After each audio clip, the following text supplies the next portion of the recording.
This might get weird. Are we rolling? We are rolling.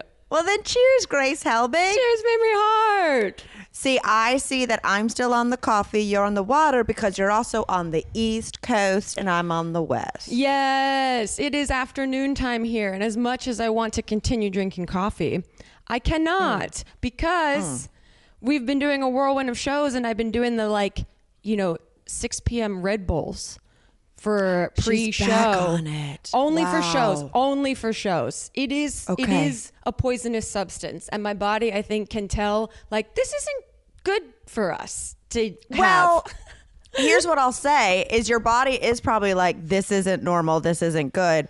But your body's probably also going, remember when you used to put vodka in this? Oh my God. So- Oh my God. I know. How's that the legal? The way I have just been so aware of my body in the last few days is remarkable, to say the least. It's growth, baby. Have you ever had a Celcius?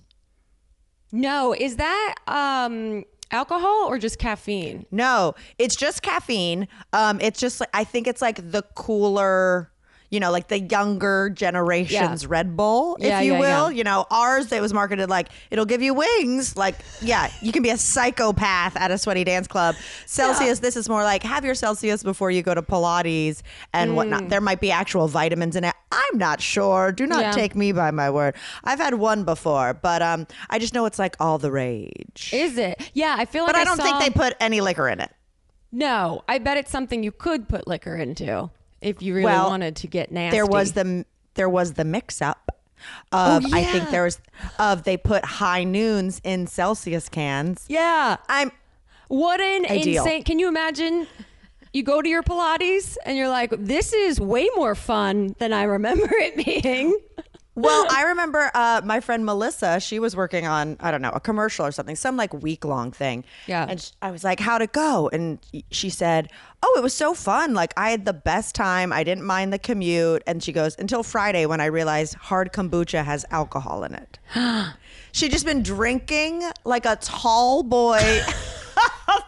Wait, you've told me this before. Yeah. Okay.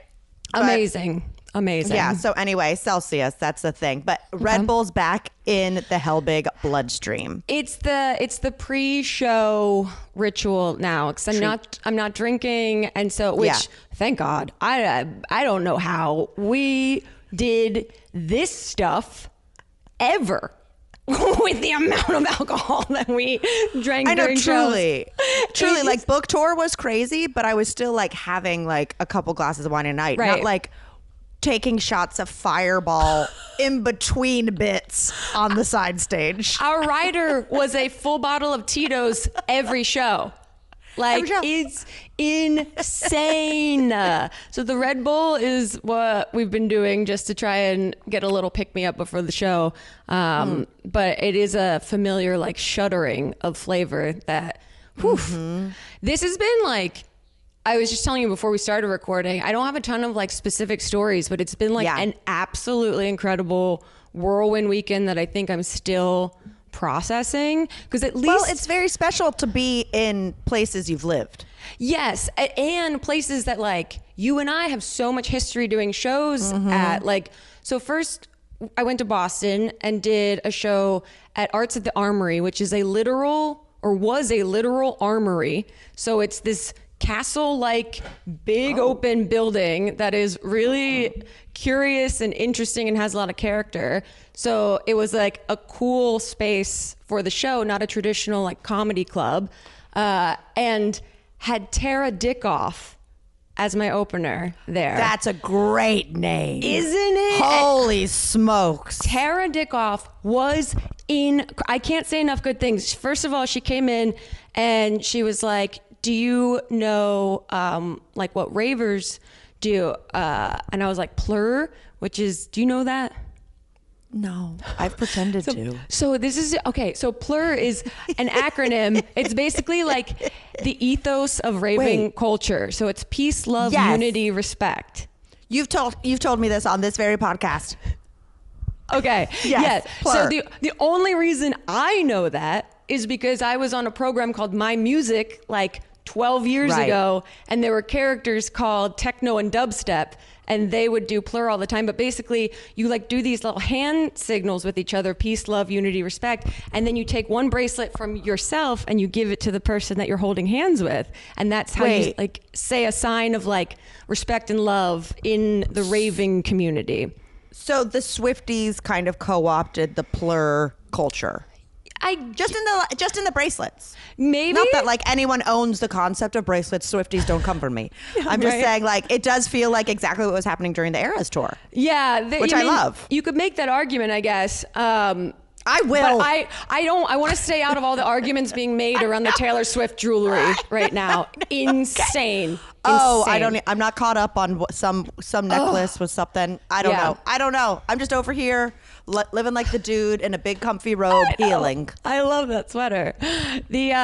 So she came in and she was so cool and sweet and professional. And then she just started doing handstands to warm up in the green room. I looked over and she's just fully in a handstand, a la like Michael Buckley, just like not even against a wall, just freestanding handstands. I was like, this is incredible. She was so cool, and she was so like kind of calm and just like very professional. And then we got to the stage and she got out and she fucking went crazy. It was so amazing. It was a bizarre space, I think, for a drag performance, but she unleashed just like full force, then gave this amazing sort of speech about protecting queer art, freeing Palestine, all of it. It was like, I was like, I just want to sit and watch her for the next hour. You're like, I have to follow that? Exactly. What the fuck? Did you come out and do like a cartwheel or something? She did so many cartwheels. She has a video on her Instagram of her doing like 4 one-handed cartwheels while vaping.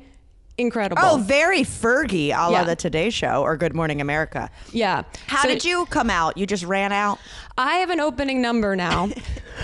And okay, I'm going to say this. I was on Instagram. Yeah. Because like I said, this week before we got on, I was like, at least last week I had the surgery story to say. Mm-hmm. This week I've just been sitting around in sweats, leaking out my hoo-ha.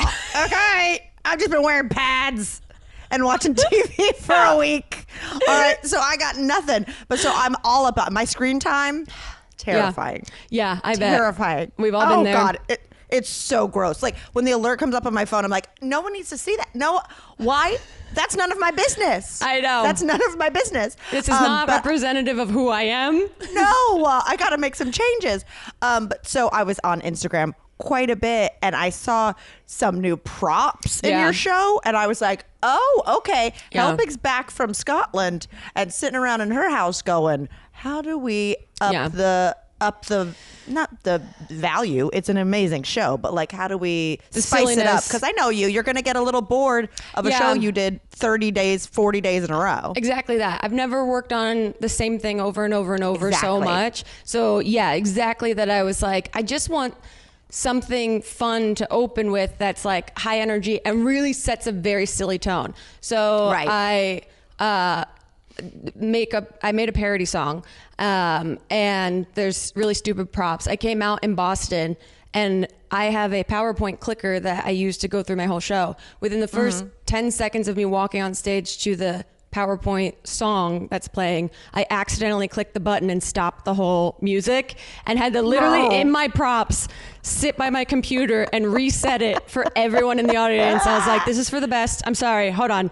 Let me just figure out how to go back. And I was like, of course, this is exactly how it's going in the first run, but this is how we grow. This is how we get it figured out. This is how we grow. I think that's actually a perfect way to set the tone of like, just so you know, this is not going to be glossy. Yeah. This is not going to be perfectly produced. Exactly that. Then went to Bell House, and that was maybe the best show I've ever experienced in my life based on pure the energy in that space was so warm.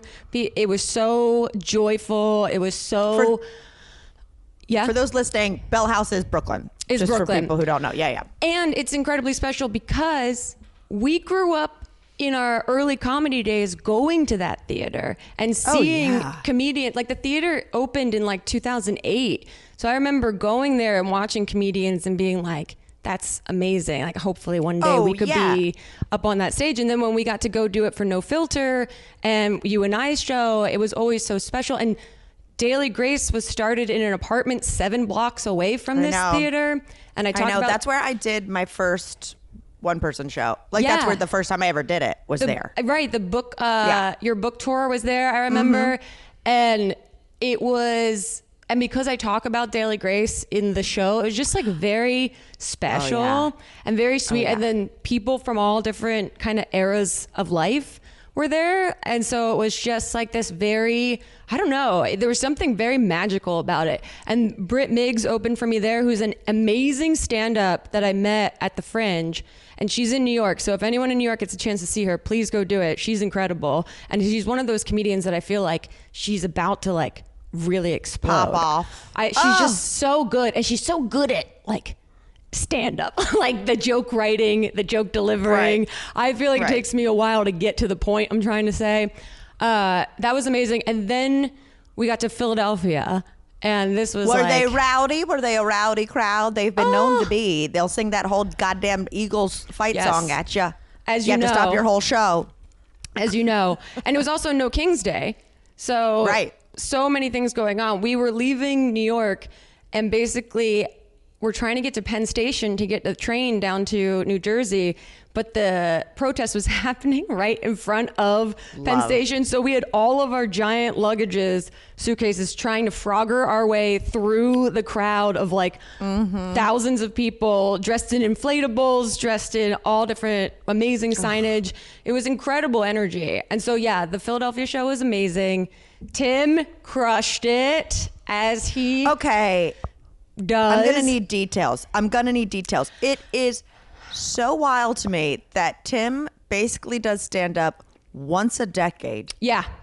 And it's and it's also like, okay, I feel like you and I have talked about like uniquely, we obviously did a lot of shows for very few people in New York. You know, we had years of doing improv and sketch where you're like, I think there's more people on stage than in the audience. Yes. But we never did like open mic nights where it was, you know, those people came to see your show. Right.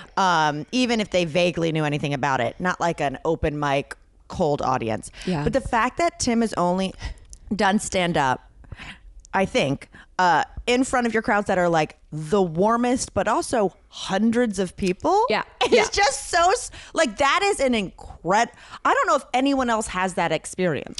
Yeah. He did go to an open mic in the world in Philly a couple weeks ago to prep for the show. Right. And okay. so he got the experience pretty quickly of how insane open mic energies are. What it normally is. Yeah. Yeah. And so he did great. He talked about his hernia surgeries. He talked about AI. He talked about CrossFit. I don't want to like burn any of his jokes because I'm really trying to encourage him to find a spot in Philly to continue to go do stand up because he has an excellent, he got the chops, right? He's a really great joke writer. He just has to, I think, like we all do, figure out what we're doing on stage with our voice and our body and everything. But he was fantastic. It was basically Helbig's telling an audience about their medical woes for like an hour and a half. Yeah, exactly. Here's what's wrong with me. Here's what's wrong in front of our family. You go, hey, in case we didn't tell you what's been going on with us medically, come to our show. Yeah. We fully just pull out the nurse's chart and tell you how my hemoglobin's doing. 100%. My iron deficiency.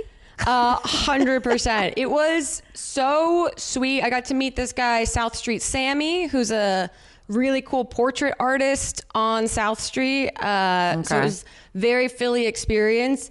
And the whole thing was just like amazing. It was really, I think I'm still like processing the whirlwind of it. I have to show you a couple things that people, first of all, this is for you and I. We got tiny little foam fingers from someone. We got a stress potato. Love and then that. The big that thing. Should be merch.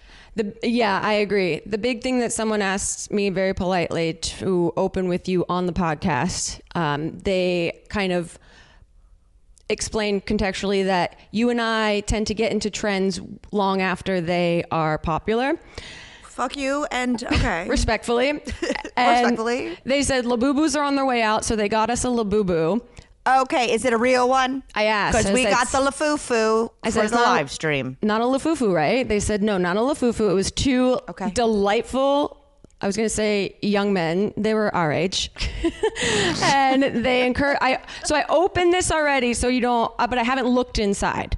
So this is a Labubu we're on the cutting edge of trends, opening our first real Labubu. What if it's one that's worth $100,000? That's what I mean. If people aren't watching the podcast right now, you're she encouraged. Is opening the little bag. Yeah, wow, it comes in a tiny. The other ones I don't remember coming in a bag like this.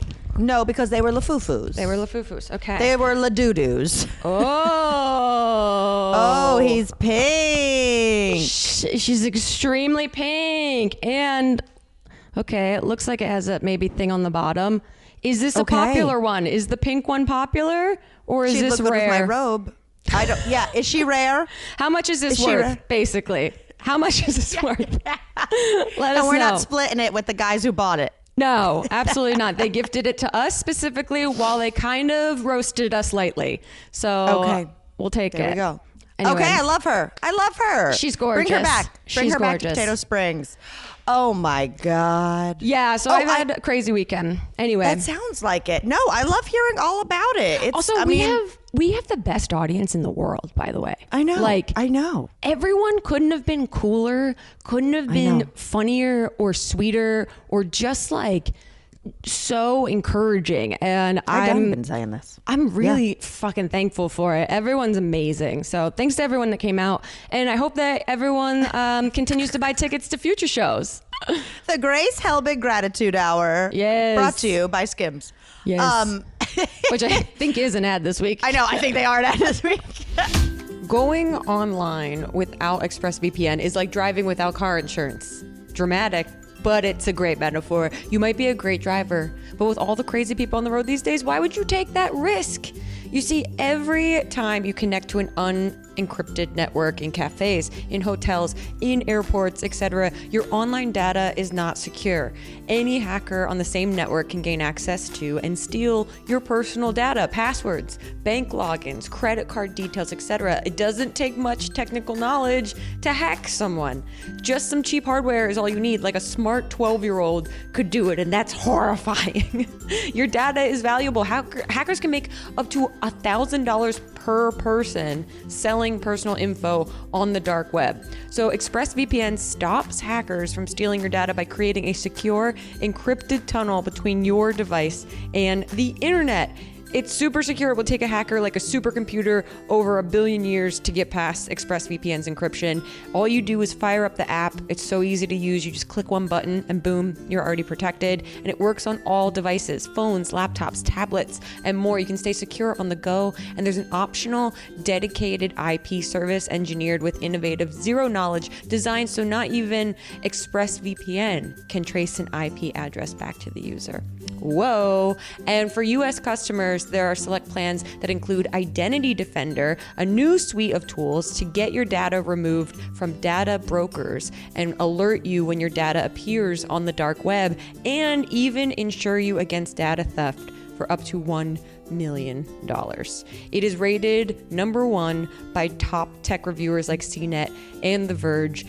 And in the world we're living in right now, protecting ourselves and our data is of the utmost importance. And on the more superficial side of what ExpressVPN offers, you can also you can log in on ExpressVPN and watch programs in other areas of the world that you wouldn't normally get access to in the area that you're in. For instance, when I travel internationally, I can use ExpressVPN to watch all the Real Housewives franchises that I so desperately need for my mental health. So, secure your online data today or watch Real Housewives overseas by visiting expressvpn.com/TMGW. That's expressvpn.com/TMGW to find out how you can get up to 4 extra months. expressvpn.com/TMGW. If y'all have listened to the last few podcasts, then you know that I have been at home staying as comfy as possible in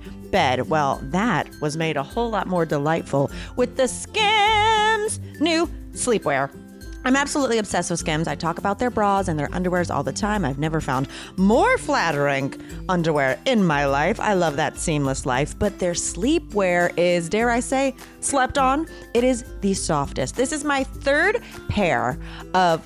it's my fourth pair of Skims sleepwear, and I'm so excited. They have like really cute holiday, cozy, want to curl up with a hot cocoa designs, and I still wear my holiday gray ones with snowflakes from last year. They hold up, okay? And I am someone who knows good sleepwear. I wear matching pajamas every night like I am Ebenezer Scrooge, okay? But these are soft. They would even put a smile on Scrooge's face. So don't just go to Skims for your undergarments. Go for your outer garments, for your sleepwear. The time's about to change. You're about to be putting on those PJs at 4 o'clock, baby. Get the best set over at skims.com. Yes, shop my favorite pajamas at skims.com. And after you place your order, do me a little favor. Be sure to let them know that we sent you. Select podcast in the survey and be sure to select our show. This might get weird in the drop-down menu that follows. And if you're looking for the perfect gifts for everyone on your list, the Skims holiday shop is now open at skims.com.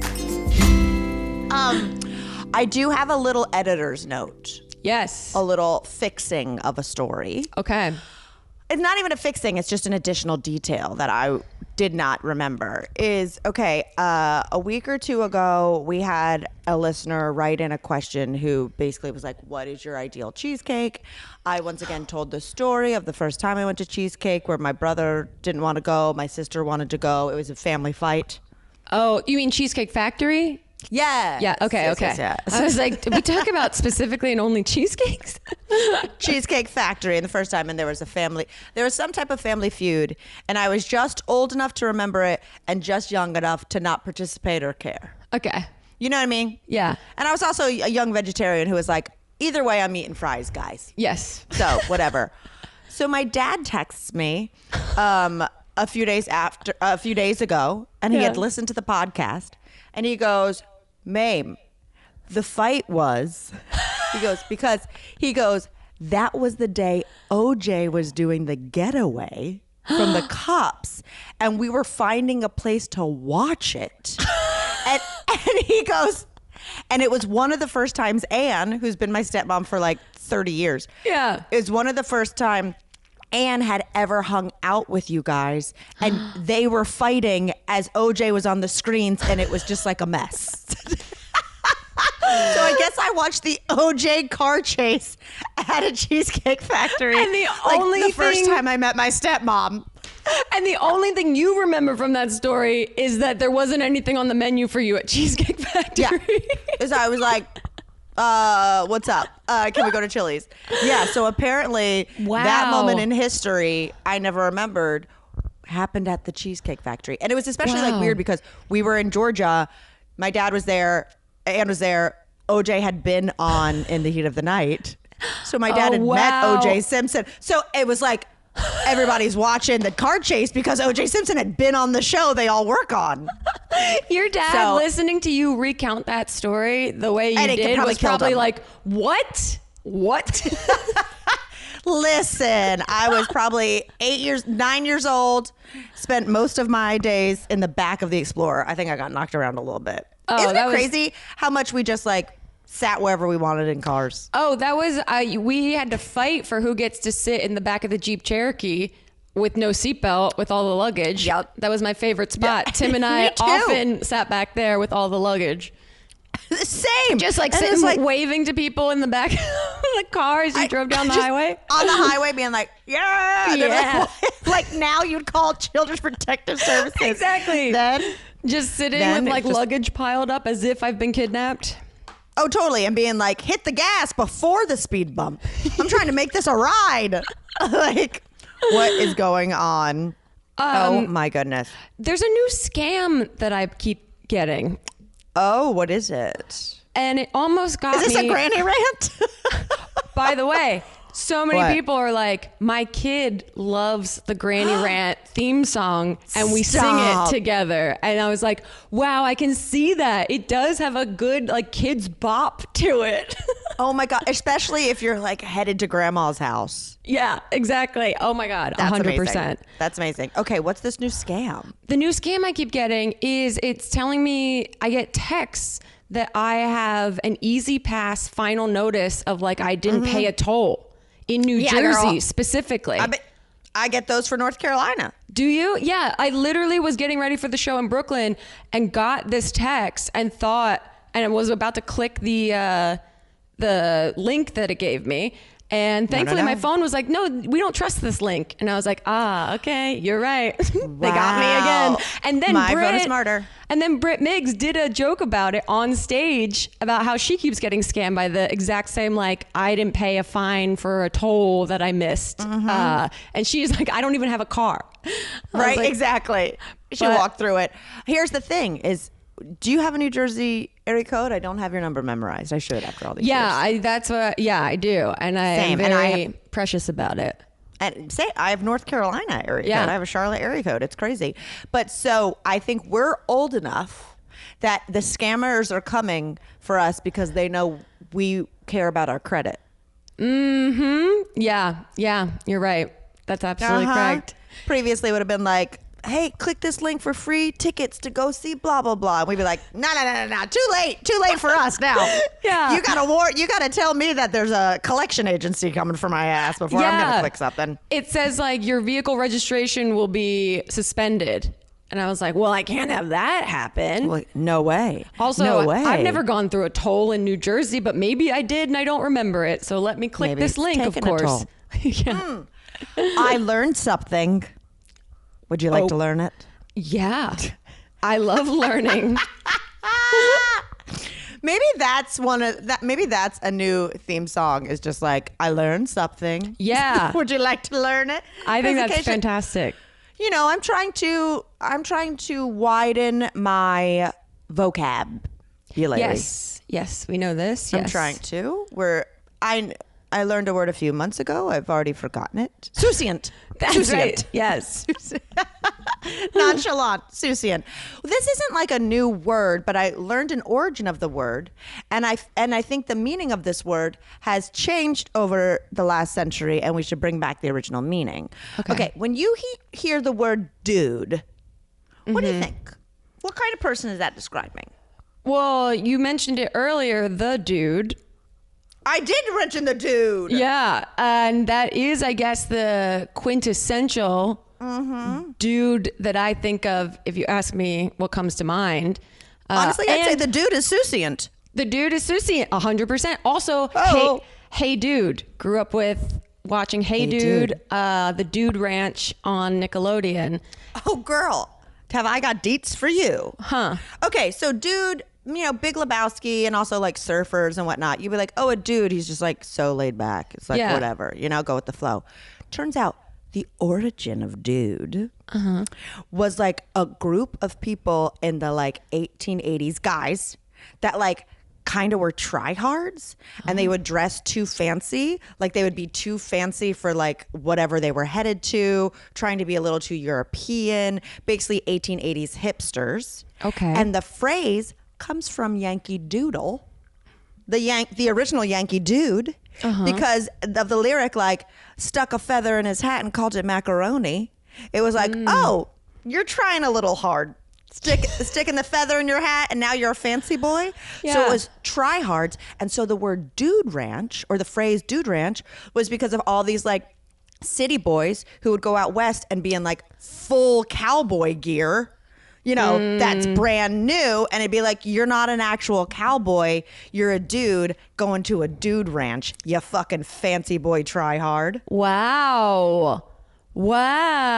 It's like the way people dress up for Coachella as if they're... Yeah. I'd be like, look at these dudes. Wow. Look at these dudes trying too hard. Also, what... I love it. What is the macaroni? I don't. Now that I'm still.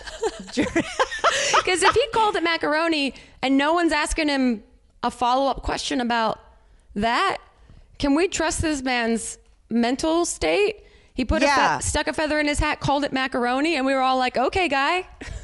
Yeah, are we referring to the pasta? Okay, I'm Googling why the hell did Yankee Doodle call his hat macaroni? Right. Does macaroni mean something else? It said, okay, macaroni in the song was 18th century slang. Okay, for a man who is overly fashionable or dandy. Okay. Yep. The term originated when young Englishmen would travel to Europe and adapt their extravagant fashions, like a taste for and developed a taste for Italian pasta. They'd call themselves macaronis to show their sophistication. Oh, wow. Now I love this. I'm gonna start calling people macaronis. We gotta bring the youth calls it performative male. We should be calling it macaroni boy. Macaronis. Totally. I'll be like, look at that motherfucker, like reading a book while eating burrata. Fucking macaroni. Oh, that's a macaroni over there. I'm really into this. I'm really into this. A macaroni. Macaronis. Okay. It's it will catch on, I believe. I got into the dude, and now we're bringing back You know what? We were gonna develop a theme song about new slang, because we were gonna have our slang. We have so many theme songs. Listen, to make, to play. Because we remember what I say. She's Lunar Tunes. Lunar Tunes, yes. Lunar Tunes. Now we got macaronis. Bring back. Yes. Be like, God, these fucking macaronis at the Capri Club in Eagle Rock. Oh my God, 100%. People also want a segment of just like curious high thoughts or drunk thoughts. Oh, okay. If that becomes a repetitive I'll start writing thing.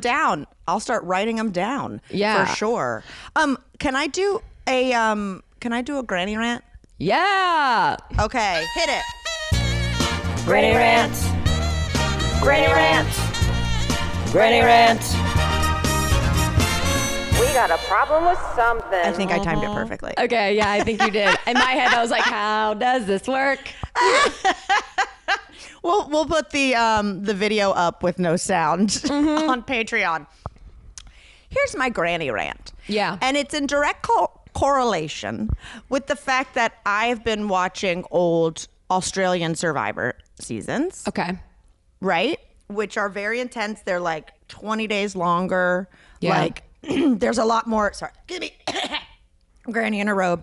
There's a lot more of physical challenge. Like it's intense, right? People say it's the better franchise. It's pretty dang good. And so watching this season's Survivor, here's what my granny rant is. Can we please get someone hot on there? Why are there no hot contestants on Survivor anymore? Boston Rob was hot. There was that, what was his name? He could swim like a fish, long hair. He was hot. There were hot girls. I was watching this week and I went, ain't nobody hot I don't find anyone hot. Where are the hot people on this island? I forgot. I've only watched the first 2 episodes of the most recent season. I'm very behind. Someone reminded me at a meet and greet about it. I totally forgot because it feels a bit like a filler season until we get to 50, right? Okay, you think they're like phoning it in. I don't know. I just feel like the anticipation for 50 has already started even before this season, that I almost feel bad for the people in this season because everyone's just sort of waiting. And I saw on Twitter, people were even saying like, Twitter's pretty dead about Survivor every week. Okay. Where is everyone? I guess everyone's waiting for the next season. But I don't know what's going on because I'm behind. Oh, well, I'm still watching it because it's just like one of my Wednesday traditions and I love it. Yeah. But I had just watched Australian Survivor. I'm sorry, this is annoying. No, you're great. It's morning for you. It's morning. I'm in a granny rant. But I watched it and I was like, this looks like an audition room for like quirky guy and allergy commercial. Yeah. Like, and then watching Australian Survivor, it's like, I'm a 3-time footy champion and I'm here to destroy. I won 9 gold medals at blah, blah, blah. And then it cuts to us and it's like, I'm a researcher for boners. You know, like everyone looks like a baby orangutan. Like they're just like woken up, just like, what's going on? Yeah. I wonder if they make the conscious choice to not bring on people that are so physically better than other people, if that makes it like unfair in some way. But also you want to watch people do like really amazing physical feats. Well, that's what I'm saying. I love an underdog, and I love when you have a couple people on a season where you're like, oh, they're never going to win immunity or whatnot. Yeah. And then you see they've overcome their own expectations of themselves. Yeah. However, this one feels like it could be rebranded as like Nerds versus the Island. Yeah. Which maybe I wish they would do another theme season. You know, like a baddies versus goodies. Yeah, I mean, I know the MVP or the whatever the season 50 is going to be, I guess, thematic because everyone's coming back. But I do like the David versus Goliath and those kind of things. Mm-hmm. Brains versus Bronze is currently one I'm watching in Australia, but like all the brains are still brawn. Like all the brains could still bench press. Everyone on maybe the that's just Australia. Maybe just everyone in Australia is incredibly ripped and physically capable. Who knows? They're built different. So anyway, that's my granny rant is I would just, we're not going to have to worry about next year, but I think we need to bring back some hot people. Yeah. I mean, I have to refresh myself with the cast for next season because I feel like there was a lot of people that are brought back that are from very recent seasons of Survivor. So I have to go back and see Boston Rob's not back for next season, is he? No, Boston Rob, I think officially after that Trader season. Yeah. I think he's officially going, and he shows up now in He showed up in a Dylan Efron TikTok because Dylan Efron is on Dancing with the Stars. And he did one of those. One of the trends that are like, "Hey, my friend wants to show you his new jazz shoes. Be nice." Yeah, that's great. That trend I love, and it also makes me cringe. Yeah. I should do one with Chip. Like, my fiance wants to show you his collection of discs for Frisbee golf. Honestly, you should. But again, that's Labubus. I missed the boat. We get to these trends when we get to them, okay? Yeah, we don't want to be like some dudes. No, absolutely not.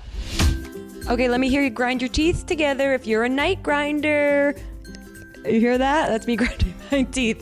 I am an avid night grinder, teeth clencher, and it is imperative for me to wear a night guard. And I have to say, I am loving Remy night guards. And I gotta tell you all about them because approximately 30% of U.S. adults grind or clench their teeth at night. And Remy's custom night guards are clinically tested to prevent teeth grinding, reduce jaw tension and facial muscle strain, and improve your sleep quality. You get the same professional quality and comfort as a night guard from a dentist, but Remy costs you 80% less. And I can tell you this firsthand. I got a night guard from a dentist that cost me $1,400, and I use Remy's night guard, and it's just as great. And it's much more convenient than having to go to the dentist's office.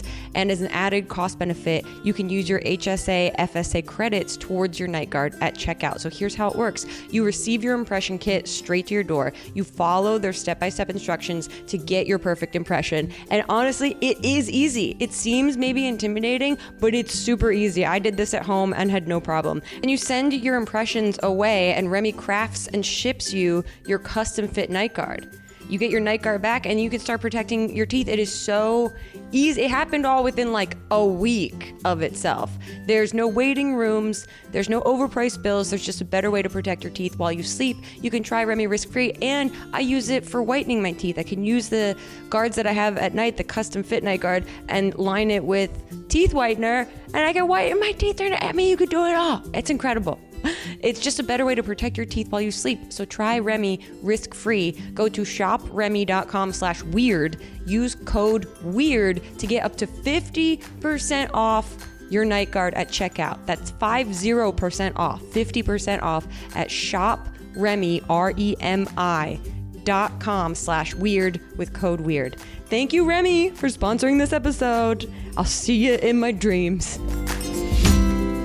I'm trying to get better at this, you guys, but sometimes when I wake up, I want to hit the ground running, and I really skimp on breakfast. And then a couple hours later, and I feel the energy drain. Well, let me tell you what's been a godsend for that. That's Huel, baby. Yeah, the word fuel with an H. Huel has gotten my day started when I'm naturally a person who doesn't like to get up and eat a big meal. Well, that's okay, because with the BE powder, the Black Edition powder vanilla, it becomes a whole meal in and of itself. You get your scoop of the powder, you fill it with water, you give it a little shaky shake, and before you know it, you've had 40 grams of protein, 6 grams of fiber, 27 essential vitamins and minerals, no added sugar, gluten-free. It's under $3 per meal, and it's ready in 60 seconds. So I can shake that up while I'm brewing my coffee, and bam, bam, I'm double fisting and I'm starting the day correct. And if you don't feel like doing like a nice vanilla-y, thick, smooth morning, there's also their daily greens, which is fabulous. I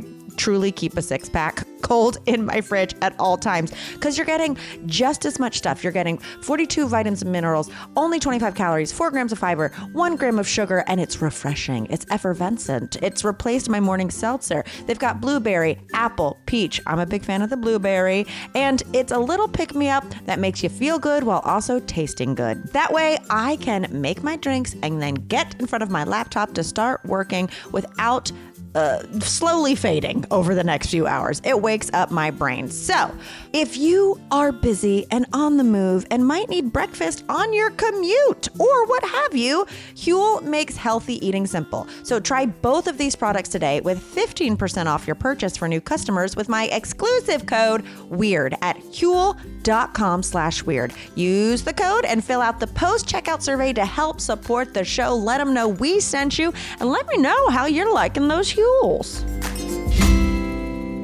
Should we What's up? get into some questions? Yes. Also, I wanted to make a little editor's note here. Okay. Because I saw on our last, when we put it on YouTube, because I always go to make sure like we don't have a tit hanging out. You know, I wake up, I go, okay, did we say anything offensive? And a couple people were like, oh, I could do without the questions or whatever. Here's what I want to say. We do these questions when we fully ran out of things to say. This is bonus. This is bonus. You know what I mean? Where I'm like, we ain't got nothing left to say. Let's answer some questions. We're not withholding a wild story to get to questions. I just had to say it. Wow, I didn't know people were having pushback on that. One person said it got stuck in my brain. One person said it got some thumbs up. I said, oh, well, now I'm going to think about this for 6 days. Yeah. You guys, be careful criticizing us because we will take it poorly sometimes. I am fragile, you guys. I'm currently wearing a pad. But these, I pulled 2 that I think are, one is definitely, it's a little longer of an intro, but I think it's worth it because the question's insane. I love it. The story's wild, but we'll start with this other one that I think is really sweet. But should we play the music? Oh, right. We have a theme song for that. I mean, should we have a call in? I think we should do it. A question from a listener. A question from a listener. Send us like a 30-second voice note and we'll play that. And we're back. And also a lot of people said, I disagree. I like the question. Okay. So it's just me going, oh God, I love the questions. If you want to send us your question, email us tmgwpodcast@gmail.com. Give us a voice note that try to keep it under a minute, please, because it's just easiest for all of us. Or else we're just playing a different podcast on our podcast. Exactly. All right. Hi, Tessa here in Amsterdam. One of my favorite things about the podcast is how you're both able to take like a very potentially ordinary moment in your day and tell such a story around it that it really becomes an adventure. For instance, even just like going to the grocery store and seeing some interaction, which, could potentially be very mundane, but you're able to see it in such like adventurous, playful way. And so my question for you is, what advice would you have for anyone to kind of approach life in a more playful, curious, funny way, even just for those day-to-day moments? What a sweet question. That is such a sweet question. And oh, wow. I think we all need some whimsy in our life in some way. Yeah. And I agree. I think it's funny, like even I saw my dad and stepmom yesterday after the show, But I didn't see them directly after the show. They went out to get drinks with my cousins who were there, and they were standing outside the theater, my dad told me, and there was like, it's South Street in Philly on a Saturday night, and he's like, there was this group of girls there. He was like, they were all wearing dresses that were really beautiful, but they looked like they might have been uncomfortable by this point in the night, and they were trying to call an Uber, and the Uber showed up and all the girls were having like the most fun time. But then the Uber got there and they couldn't figure out how many of them could fit in it. So they all started fighting with each other. He was like, you would have loved it, Grace. He's like, I just kept thinking you would have been so fascinated by everything that was happening. I was like, yeah, I guess now I give off that nosy neighbor, curious stranger vibe. Absolutely. Well, here's what I'll say. And I don't know if it's in conjunction with that, because I do feel like I've always been nosy, and I think people are fascinating. And I think also just as like as a writer, like I want to find new quirks, and I feel like you know what I mean? It's just I want to see how specific people are, because everyone is so specific, and it's easy to just like kind of just go, oh, here's a character or whatnot. But also, this could be just me freaking out about my current screen time, is in the moments I'm not looking at the little screen, the medium screen, or the big screen. I really want to soak everything in. You know what I mean? And take those moments where you're truly just observing other people TV. That becomes my like world screen. I'm like, this 360 screen, just start freaking out. Like yesterday I looked at Chip, and we haven't been doing much. I hadn't left the house because of just worrying of like proximity. Like I was so disappointed. Like I didn't go to No King's Day because I was like, this is killing me. I am a fucking protest girly, but like I'm nervous that like then something's gonna go down. Of and course. I'm like not near the house. But so I was like, I've got to leave this house, and I've got to not look at my little screen for like 2 minutes. So we went to this coffee shop that's in Griffith Park, Trails. Have you ever been there? No. It feels like a camp canteen. Yeah. Like it's like a little cabin in Griffith Park, and there's picnic tables, and it just feels like you're not in LA for a moment. Yeah, cute. And that's what I needed, because Chip was like, we kept going back and forth about what to do, and he was like, I know you just want to be by a river in North Carolina. We're not going to be able to do that day. I was like, I know. I was like, wait, this coffee shop. So we go, and there were like 4 of the 8 picnic tables were a chess club. Amazing. Of like people, of like maybe 25 people playing chess. Amazing. And like, chess is very respectful. One person won. He was like, yeah, dog. Yeah. And then another guy goes, you always do this. And he goes, what? Win?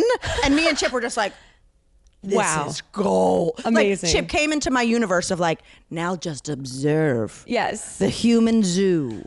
Around us. I don't know if I'm answering anything, but I guess I just like, I savor the moments where I'm not watching something and it has nothing to do with me.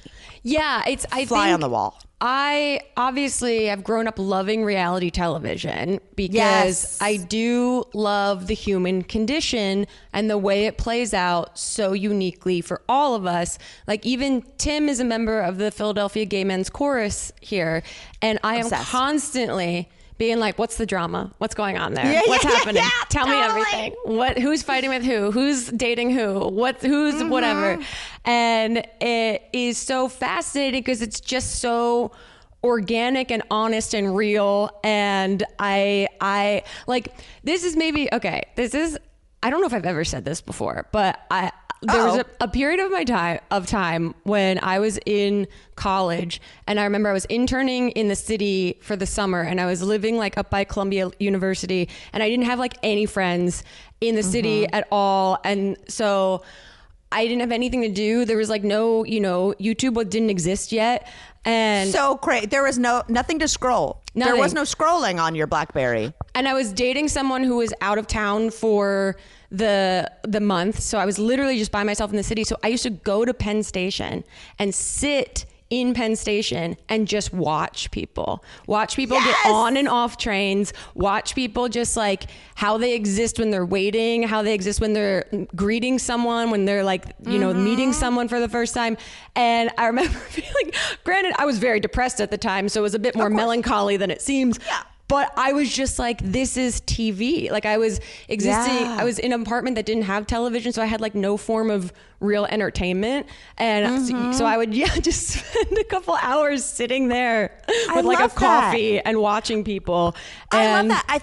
I think American culture doesn't do people watching enough. I feel like and not I in mean, like an exploitative way. Like, no, not exploitative, just in an entertaining way. You know, if you're going to be in Europe right now, there's cafe culture. Yeah. You're sitting around. It's not weird. Literally, if you go to Paris and there's a cafe, all the seats face outward. Yeah. All you're doing is people watching. Yeah. You know what I mean? And I feel like we don't get enough of that. And that's maybe why I like crave it at like the grocery store or places. Because even now, if like today, my big goal, I was like, I'm going to take a walk. Yeah. Look at me go. But I'll put in AirPods. Yeah. You know what I mean? So they're just like sitting and watching other people, I think is so fascinating, but it's not really something you do here. So you Right. got to find those little moments at the grocery store or at the DMV or, I mean, the funniest TV shows to me are the ones that just like really take a mundane thing and blow it apart. That's why like The Office was so funny. That's why Seinfeld was so funny. You know, it's because it's like you said, the human experience, and why meme culture is so funny to me. And like being in practically a marriage and the reels we send to each other where I'm like, everyone experiences this. Yes, 100%. I sent one to Chip the other day that was just a girl being like, when you're, you know, it was to music, but the caption was like, when you're overstimulated and trip on your husband's ugly shoes. And I was like, that's your camouflage Crocs. You know? Yeah. So it's just like, it's the shared experience that's so funny. I have no idea if we answered this, but I love don't know. talking about it. Exactly. I mean, this is the whole premise of our podcast. Here we go. Okay, this question is wild. And it's a story, and she's going to tell it. And I hope everyone really listens up, because I don't know if we'll have the best advice, but I think we can try our best. Oh, I wonder if it's one I've heard. Hi, Grace and Mamrie, longtime listener here, and I really need your help with something. Okay, so the company I work for is really big. It has offices in every major city, basically. And the teams within the company are sometimes like across different cities, so people kind of like move around the offices. So I used to work in one office in one city, and at that office, the bathroom situation was, there was like this hallway thing of gender neutral bathrooms with just like one stall where you go and you have the whole room to yourself, and everybody preferred those bathrooms because they were much more private, you know, space to poop and cry if you need it. Yep. And those are the ones that I use because they were closest to the desk that I used to sit at. So one day I was going to the bathroom like normal, and I go to one of the stalls, and I checked the door, and it said vacant, like it was unlocked. And I walked in, and there was a man sitting on the toilet, fully pooping, saw everything. He screamed, I screamed and ran away. It was horrifying. And then for the rest of the day, I saw him around the office, and all I could think was, oh, I just saw you pooping. I just saw your penis. It was awful. And so then cut to like now, a few months later, I moved cities, and I'm now working out of the Los Angeles office, and this man works out of the Los Angeles office. So now my pooping ghost, I have to encounter most days. He sits right where I sit. I see him all the time. And every time I see him, all I can think about is how I walked in on him. So do y'all have any advice for how I can rewire my brain to not think about this every time I see this guy? Would love to hear your thoughts. See, this would be an episode of The Office. Exactly. This would be an entire episode. Oh my God, what a fucking nightmare. That is the most hilarious trauma. Penis and pooping? Like, that is, like, I don't even know. I'm not even quite certain what to say to alleviate the anxiety of this situation, because I would be having a hard time not just laughing out of pure nervousness around this person. Okay, two things. I don't know this guy's vibe. Obviously, the call-in listener sounded amazing, and I'm sure she's a good time. So I don't know if The Office does like random happy hours, or if there's like a rowdy Christmas party that's coming up. But if there is some type of social situation within this office in which people are a little lubricated and a little loosey-goosey because, drinking on the boss's tab, I think you should deflate the situation while this person has had cocktails, if they drink, and be like, hey, we know what happened. I just want you to know. And this is how I would frame it, because my other of the two things is the only person who feels more awkward than you is him. Yeah. Unless he's a psycho. Right. But he is the one who knows this person saw his penis and he was poop. You know what I mean? Like, and he should have locked the door. He should have locked the door. That was, and you can say that when you're good and drunk at the Christmas party. But like, walking in on someone sucks. Being walked in on really sucks. As a female, we've both been walked in on while wearing a jumpsuit and just being like, I'm a totally naked baby right now. So I would say if you have the opportunity in a social setting with some drinks to address the elephant in the room, great. If not, just know this person is more embarrassed than you. Yeah. You did nothing wrong. Right. And I know you can't scrub the image from your head, but like, just know with every side eye and glance, that person is having the worst day of their life. So just like be chill about it. Like, offer how little it meant to you through your vibe. Yeah. And honestly, there might be a huge sense of relief if you're able to even laugh at it with this person for a second, of like, but also I get the feeling of like, I never want to bring this up to this person ever again. So it's also totally plausible that you just bury this deep in your soul for the rest of your life. And maybe by us just talking about it on the podcast, you get some vicarious relief in some way. Maybe. And like, maybe just like hope he gets transferred to a different branch. Because you can also start it with things like, have you learned how to lock doors? Yeah, I know. Give him one sock at Secret Santa to be like, put this on the doorknob when you're pooping. Oh no. Yeah. What a nightmare. What an absolute nightmare. That's rough. The only detail I want more is what company this is. I know, right? Just to like get the full scope of this situation. And has this happened to other people at the company in some way? Because you got to imagine that those bathrooms as individual stalls, like if it happened to you, it has the potential to have happened to at least someone else somewhere. Man, this is when I wish we had the caller on the phone, because I want to go, did this man scream, no? Right. Or did he go, whoopsie doops, I'm pooping? Right. What was the panicked response from this person? Also, does he have a sense of humor? Or is it like, even if she brings it up to him, is that going to make it worse? Like, right. Like, is this the worst day of his life? Or did he go home, tell his wife, and now it's an inside joke they talk about constantly and laugh? Right. That he's sent in a voice note to another podcast to ask for advice on how to... This might get macaroni. Yeah. And yeah, totally. Because if Chip came home and was like, someone just walked in on me doing that, I would think it was the funniest thing of all time. Yeah. And I would, you know what I mean? Like, I would bring it up a lot for at least a month. Especially because, as you know, we sit on the toilet all the time. Men do not. So it feels more vulnerable. Specifically vulnerable. And even though I don't know who this person is, I have a visual in my mind now of this woman seeing him and what he might have looked like or done in that scenario. Listen, pooping aside, you've seen this man's flaccid penis. That in and of itself is rough. Is there a way to switch offices? I know. How do you eternal sunshine your mind from that? Oh, God bless. Well, listen, I'm thinking I'm holding you in my thoughts, but I'm also holding this guy in my thoughts. Yes. If he's a normal dude who had the worst day at the office. Yes. And then he showed up. You showed up in LA and he said, "You got to be fucking kidding me." Yeah, exactly. You know what I mean? Like, let's look at the other POV from this person and like man. how terrible it was when you walked through the doors.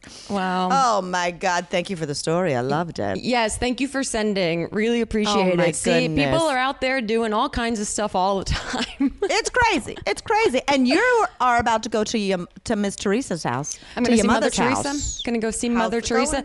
She has held my 40th birthday present back until today because I cannot wait. Yeah, she said it's quote like I think it's a bit involved.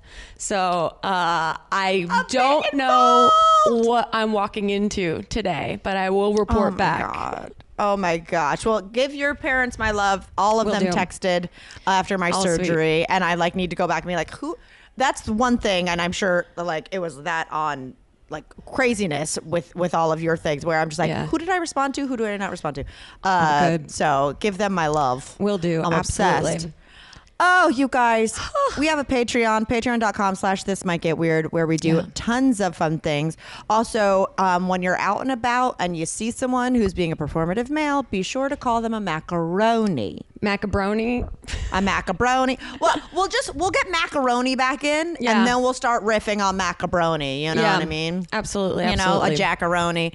But you come back tomorrow. Thank God. Woo woo! Woot woot. Happy 40th. Thank you.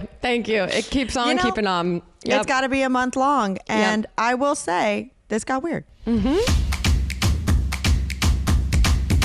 This might get weird.